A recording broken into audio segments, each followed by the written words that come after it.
Mesdames, Messieurs, bonjour. C'est la 75e séance du Salon financier. Emmanuel Derial pour la présentation. Aujourd'hui, nous étudions la méthode du coût moyen pondéré du capital.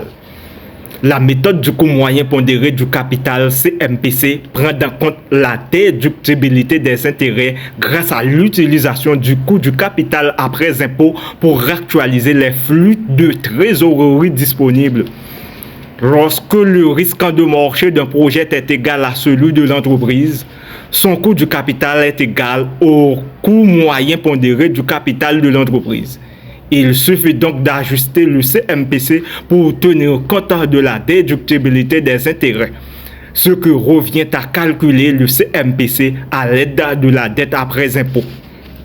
Maintenant, l'évaluation d'un projet avec la méthode du CMPC. Prenons un exemple. Valexan est une entreprise spécialisée dans la fabrication d'emballages. Toujours à l'affût d'innovation, l'entreprise envisage d'intégrer une puce RareFeed dans ses cartons pour permettre la radio-identification de leur contenu, faciliter l'acheminement des colis et limiter les erreurs de livraison. Pour développer cette technologie, Valexan doit mobiliser une équipe d'ingénieurs pendant 1 an pour un coût de 8 millions d'euros et investir dans une nouvelle ligne de production. Pour un coût de 24 millions d'euros amorti linéairement sur 4 ans, on pense que la technologie sera obsolète 4 ans après son lancement. Mais le département marketing évalue à 60 millions d'euros le chiffre d'affaires annuel supplémentaire qu'elle permettra de réaliser pendant cette période. Le coût des matières premières est de 20 millions d'euros par an.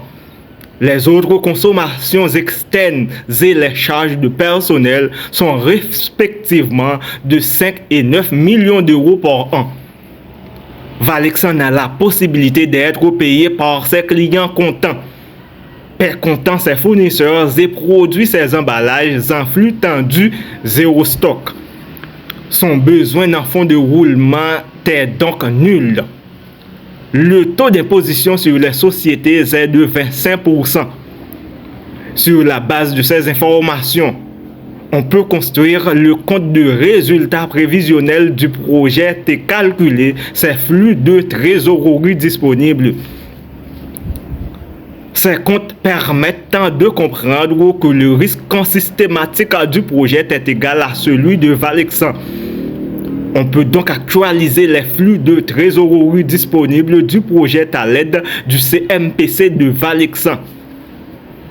On voit qu'il y a 20 millions d'euros de trésorerie.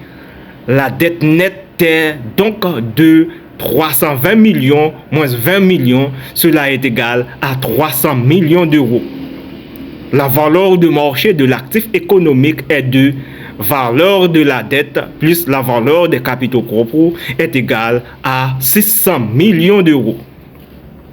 Maintenant, les principales étapes du CMPC. 1.